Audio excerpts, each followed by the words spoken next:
ജീവിതത്തിലെ ഏറ്റവും വലിയ ലഹരി കള്ളാണോ, അല്ലെങ്കിൽ ജീവിതത്തിലെ ഏറ്റവും വലിയ ലഹരി പെണ്ണാണോ, അല്ലെങ്കിൽ ജീവിതത്തിലെ ഏറ്റവും വലിയ ലഹരി കഞ്ചാവാണോ? അല്ല മക്കളെ, ജീവിതത്തിലെ ഏറ്റവും വലിയ ആസ്വദിക്കാൻ പറ്റുകയാണെന്നുണ്ടെങ്കിൽ വീണ്ടും വീണ്ടും മനസ്സിലേക്ക് കയറിക്കൊണ്ടിരിക്കുന്ന ലഹരി നിസ്കാരമാണ്. നിങ്ങൾ നിസ്കരിച്ചോ? 5 നേരം നിങ്ങൾ നിസ്കരിക്കേ. കാരണം പടച്ചോൻ ഏറ്റവും വലിയ പ്രയാസത്തിലൂടെ നിസ്കരിക്കുന്നവരെ കടത്തിക്കൊണ്ടുപോകും. അഥവാ നിങ്ങൾക്ക് ഒരുപാട് പ്രശ്നങ്ങൾ നിസ്കരിച്ചു കഴിഞ്ഞാലും വന്നുകൊണ്ടിരിക്കും. പക്ഷെ അവസാനം നിസ്കരിക്കുന്ന ആൾക്ക് പടച്ചോനൊരു സമാധാനം കൊടുക്കാനുണ്ട്.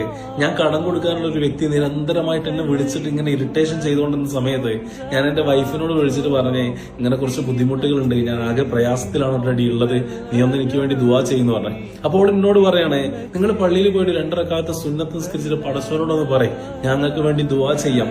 പടച്ചോനോട് അത് പറഞ്ഞതിന് ശേഷം 1 മണിക്കൂർ കഴിഞ്ഞപ്പോ ഈ വിളിച്ച് വെറുപ്പിച്ച ആള്, എന്നെ ചീത്ത വിളിച്ച ആൾ എന്നോട് വിളിച്ചിട്ട് പറഞ്ഞു, ഞാൻ കുറച്ച് പ്രയാസത്തിലായിരുന്നുള്ളത്, ഞാൻ നിന്നോട് വളരെ മോശപ്പെട്ട് പെരുമാറിപ്പോയിട്ടുണ്ട്, നീ എന്നോട് പൊരുത്തപ്പെടണം കേട്ടോ എന്നുള്ളത്. പടച്ചോൻ വലിയവനാണ്. കാരണം എന്താ അറിയോ, പടച്ചോന്റെ മുന്നിൽ സുജൂദ് ചെയ്യുന്നതനുസരിച്ച് പടച്ചോൻ നിങ്ങൾ റിസൾട്ട് തന്നുകൊണ്ടിരിക്കും. അതുകൊണ്ട് ആ ലഹരി ആസ്വദിക്കാൻ നിങ്ങൾക്ക് പറ്റിയിട്ടുണ്ടെന്നുണ്ടെങ്കിൽ തീർച്ചയായിട്ടും നിങ്ങളെ ലൈഫ് മാറി മറയൂട്ടോ.